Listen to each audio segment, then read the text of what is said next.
Welcome back semuanya di channel ini. Perlu saya tegaskan lagi, sekali lagi, ini sudah berulang kali saya katakan, bahwa Agustus 2025 itu bahaya kehancuran ekonomi dunia global itu terjadi. Maka imbasnya itu nanti ke sini, ke Indonesia. Jadi Anda itu harus waspada, harus action dari sekarang. Ya, jangan duduk berpangku tangan, duduk manis gitu loh. Malas-malasan. Seperti tahun-tahun sebelumnya Anda boleh malas-malas, Anda boleh gambling ya, Anda trading saham, Anda itu masuk ke Bitcoin, kripto kagak jelas itu ya. Anda boleh santai-santai trading di uh, futures boleh ya. Seperti kayak gitu main-main yang berisiko tinggi, yang mau dapat uang gampang gitu ya, tidak mau ada effort, ada usaha, mau duduk-duduk manis ya, main di laptop, di handphone. Nggak boleh lagi seperti itu. Kondisi gawat itu akan datang tidak akan lama lagi, bulan depan Agustus 2025 ya. Ini bukan menakut-nakuti, tapi ini berdasarkan pengalaman. Nah, saya katakan seperti ini supaya Anda itu jangan sampai Anda itu masuk ke jurang gitu. Anda masih percaya sama channel-channel di sebelah, ya, channel-channel yang memberikan harapan palsu. Channel-channel yang dibuat oleh anak-anak muda. Anak-anak muda itu kan baru lahir, baru nongol di era YouTube. Mereka nggak punya dasar pengalaman sebelumnya, gitu loh. Kita ini dari tahun 96 sudah masuk ke dunia berisiko seperti itu, trading saham, trading forex, ya, sudah bolak-balik kita, ya. Asam garam panis manis empedu segala macam, ya, sudah kita rasakan. Kalau mereka kan masih rasa manis doang gitu loh. Jadi pada saat mereka ya namanya juga hoki rezeki ya, pas masuk ke kripto Bitcoin naik ya. Tapi kan mereka belum pernah masuk pas Bitcoinnya jatuh ambruk jadi nol. Nangis darah mereka. Jadi kalau masih merasakan manis, manis kopi atau manis teh, atau manis susu, mereka masih dapatkan manis, belum merasa pahitnya.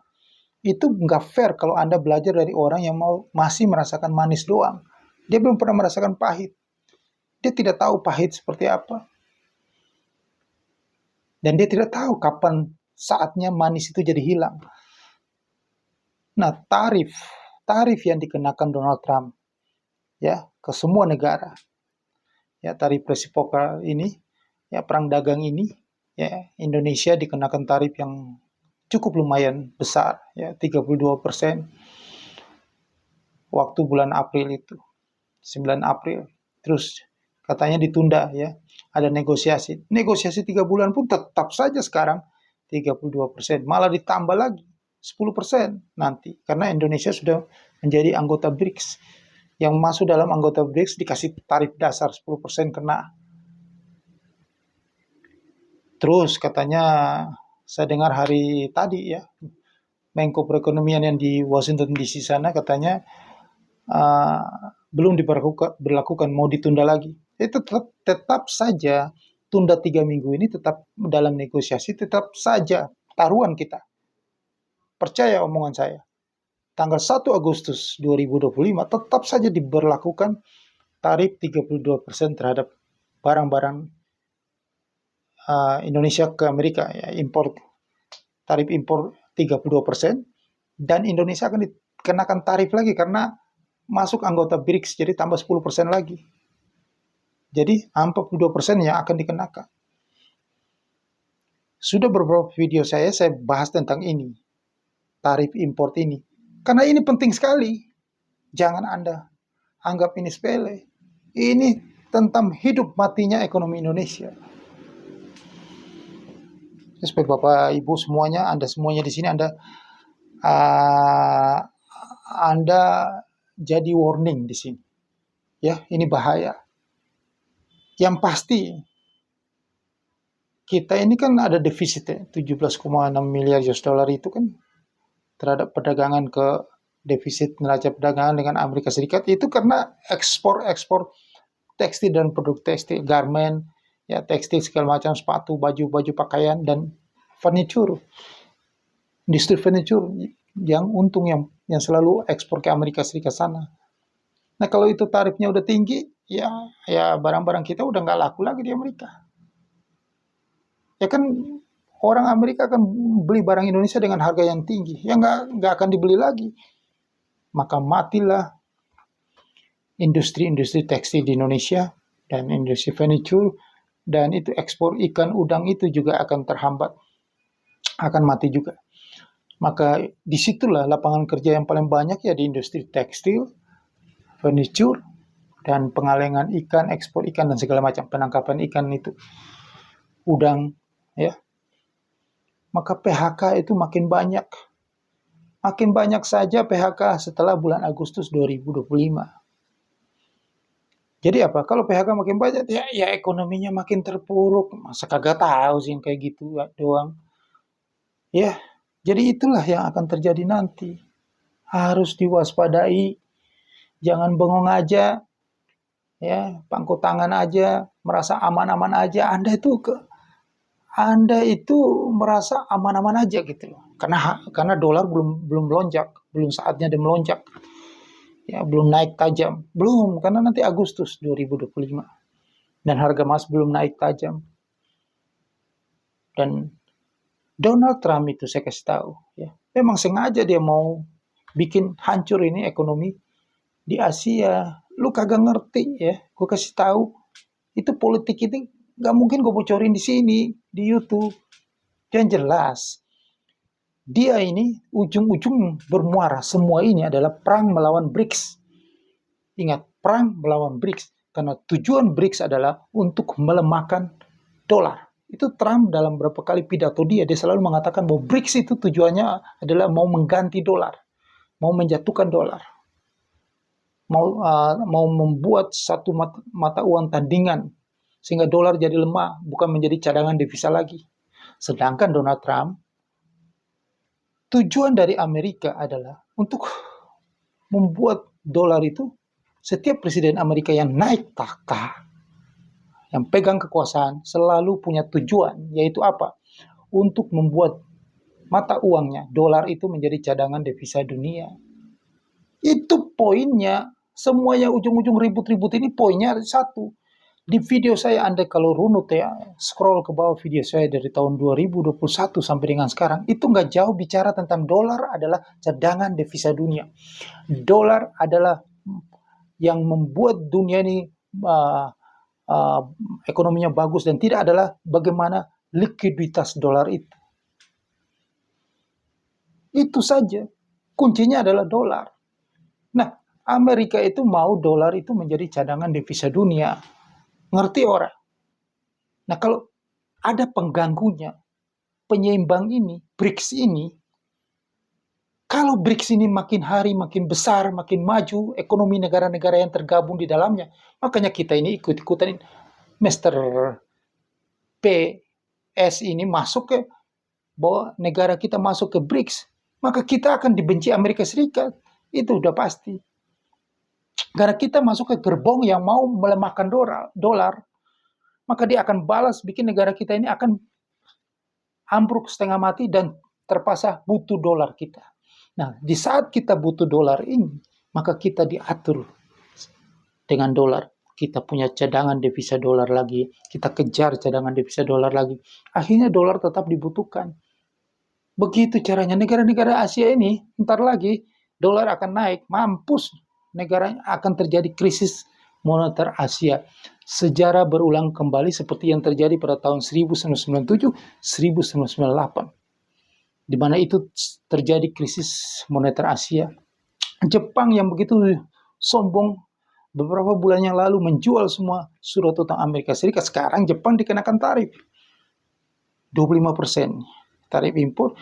Dan Jepang sekarang sudah lagi, lihat nanti ekonomi Jepang akan ambruk juga. Semua itu akan punya dampak ke semua ekonomi di Asia Tenggara ini, termasuk kita. Dan nego sampai bagaimanapun, PS datang, presiden nego ke Donald Trump pun, gak bakalan merubah apa yang sudah Donald Trump sampaikan. Jangan-jangan Donald Trump naikin lagi dari 32% bisa jadi 40%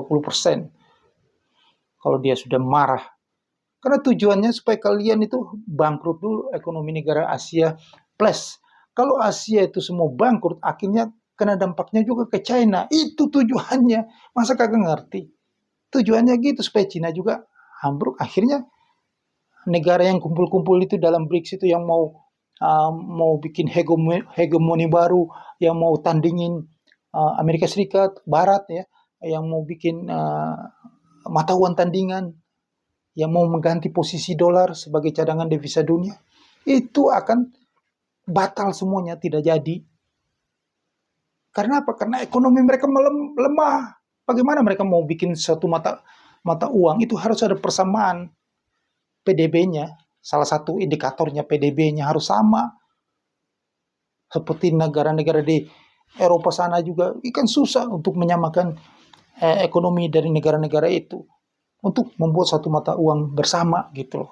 Itu nggak bakalan terjadi kalau terjadi krisis moneter dunia, kehancuran pasar keuangan dunia. Dan inilah skenario yang akan dibuat Donald Trump. Seperti itu.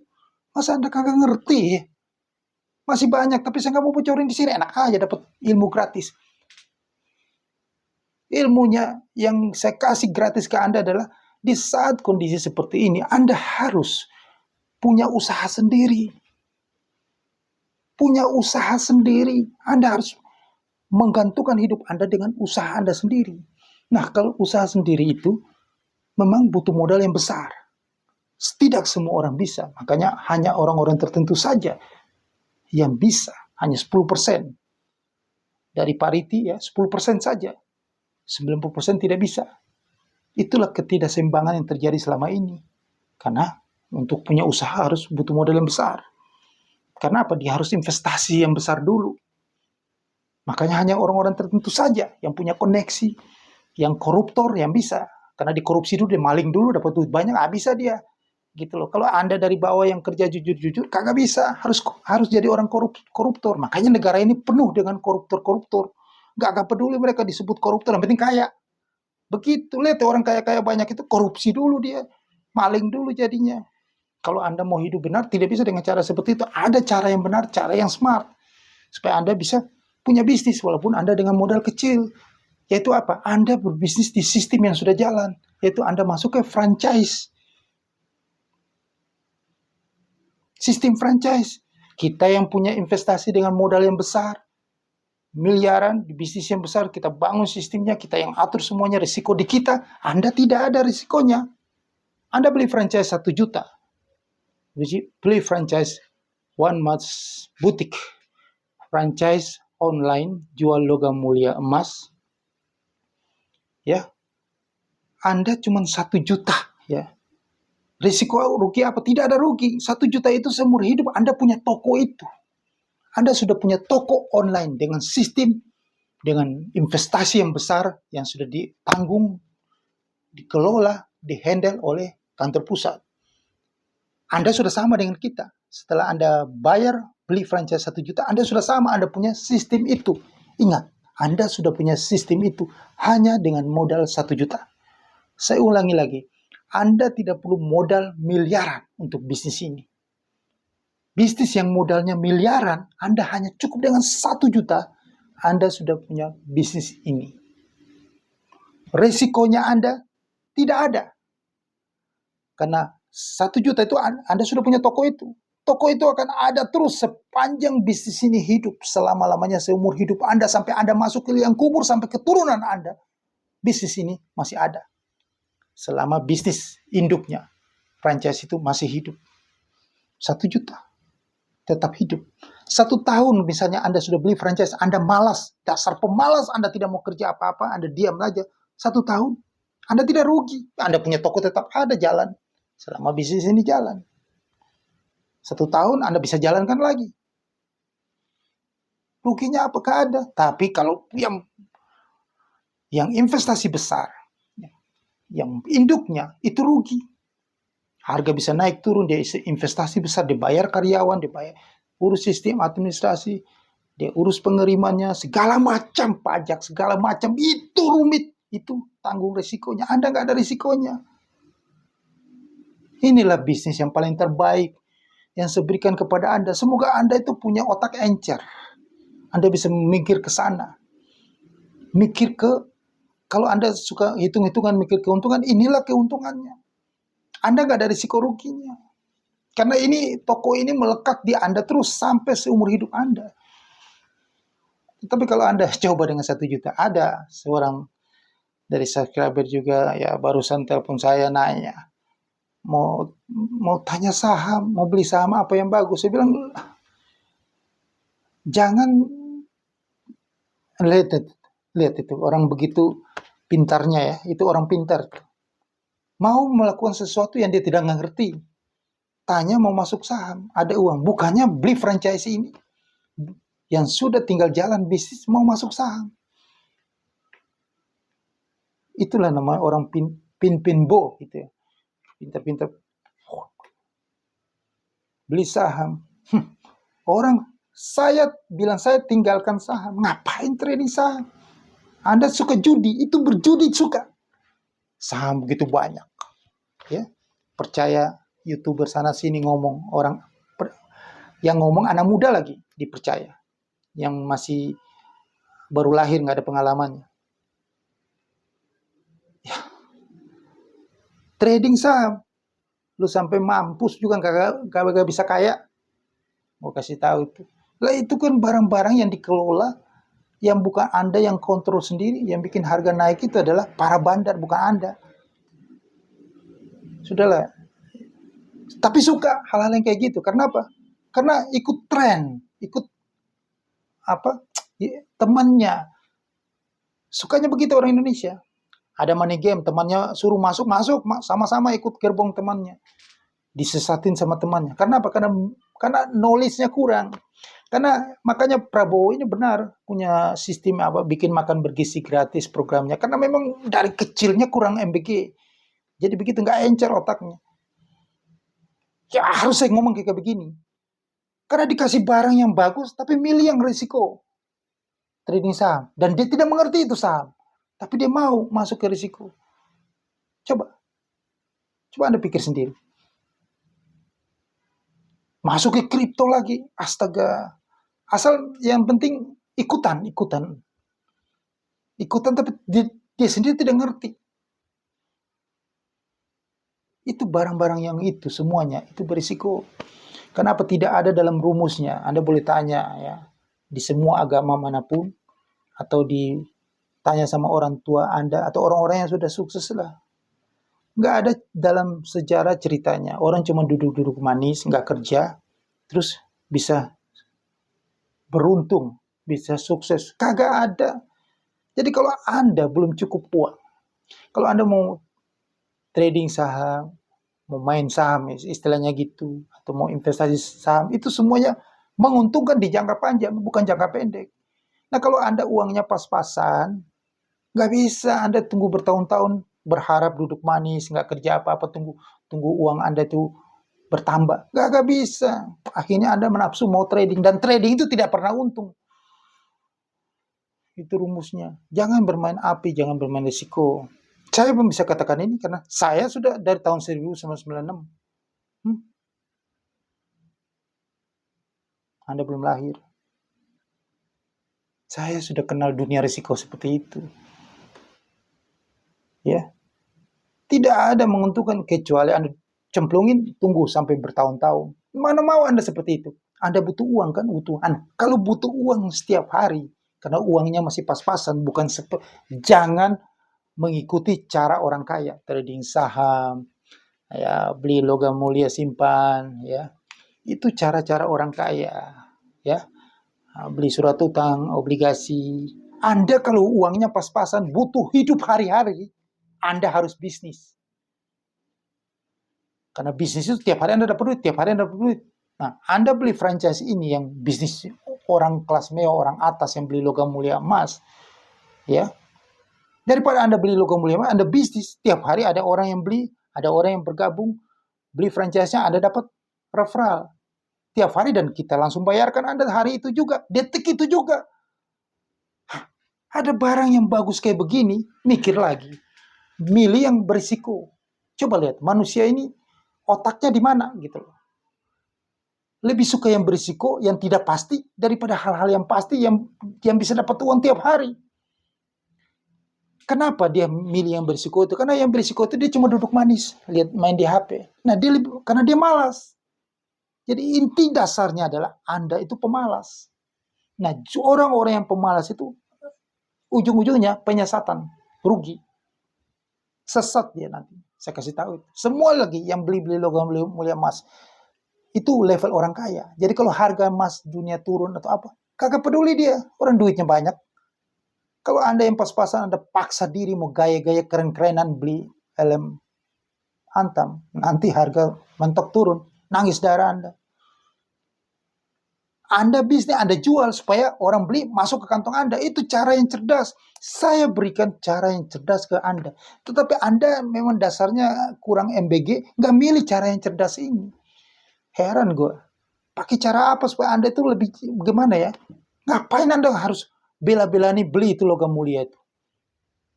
Hah? Buat apa sebenarnya Anda beli itu? Ujung-ujung dari Anda beli logam mulia atau Anda beli saham itu. Ujung-ujungnya adalah Anda cari cuan kan? Emangnya saham itu Anda beli terus sampai Anda mati, tetap Anda nggak jual. Terus logam mulia itu Anda beli lagi terus nggak jual-jual. Nanti ditelan, dimakan gitu. Anda kan nanti akan jual juga kan. Sama kan? Nah, kenapa lebih baik Anda beli franchise-nya, Anda secara otomatis secara sistem itu Anda sudah punya semuanya.